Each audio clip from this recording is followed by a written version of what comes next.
ये थे नरसिंह, और उनका क्रोध अब किसी सीमा को नहीं मान रहा था। हिरण्यकश्यपु का अंत हो चुका था, उसकी छाती चीर दी गई थी, उसका अहंकार धूल में मिल चुका था। लेकिन कहानी यहीं खत्म नहीं हुई। असली डर तो अब शुरू हुआ था, क्योंकि जिस शक्ति ने अधर्म का नाश किया वही अब पूरी सृष्टि के लिए खतरा बन चुकी थी। नरसिंह की आंखों में जलती आग, उनके नाखूनों से टपकता रक्त और उनकी गर्जना से कांपता ब्रह्मांड, कोई भी उनके सामने जाने की हिम्मत नहीं कर पा रहा था। देवताओं ने कोशिश की, ब्रह्मा आगे बढ़े, लेकिन नरसिंह का क्रोध उनके शब्दों से भी शांत नहीं हुआ। लक्ष्मी भी पास आने से हिचक गईं, क्योंकि ये वही विष्णु नहीं थे जिन्हें वे जानती थीं। ये कुछ और था, कुछ ज्यादा उग्र, कुछ ऐसा जिसे काबू में करना अब देवताओं के बस की बात नहीं रही थी। अब सवाल था, कौन रोकेगा इस प्रचंड शक्ति को?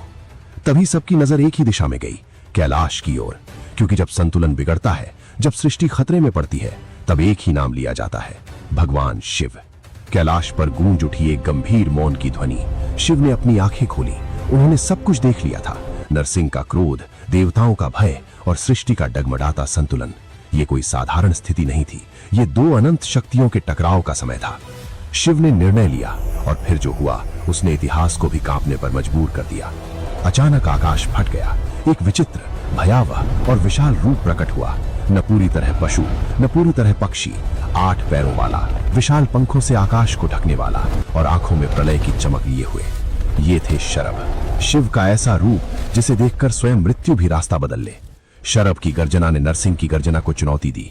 दो शक्तियां, दोनों असीम, दोनों अजय, आमने सामने खड़ी थीं। और फिर शुरू हुआ वो टकराव जिसकी गूंज आज भी कथाओं में सुनाई देती है।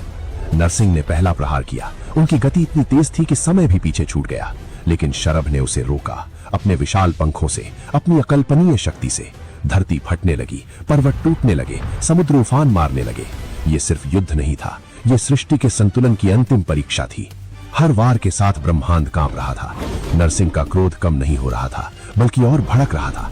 वहीं शरभ की शक्ति हर पल उन्हें रोकने की कोशिश कर रही थी, न कि उन्हें खत्म करने की, बल्कि उन्हें शांत करने की। लेकिन क्या इतनी उग्र शक्ति को रोका जा सकता है?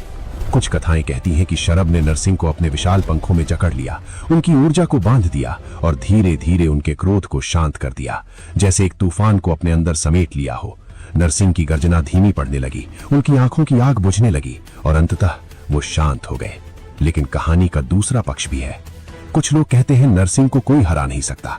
जब शरभ ने उन्हें रोकने की कोशिश की तो नरसिंह ने एक और भी भयानक रूप धारण कर लिया, गंडभेरुंड, 2 सिर वाला, और भी ज्यादा शक्तिशाली।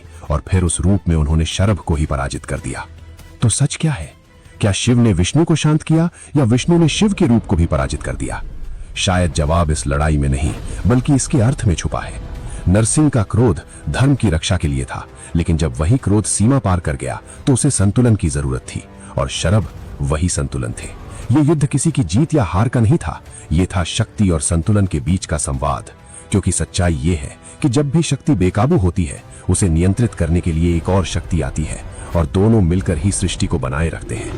ये कहानी हमें डराने के लिए नहीं है, ये हमें समझाने के लिए है कि चाहे हम कितने भी शक्तिशाली क्यों ना हो जाएं, अगर हमारे अंदर संतुलन नहीं है तो वही शक्ति विनाश बन सकती है।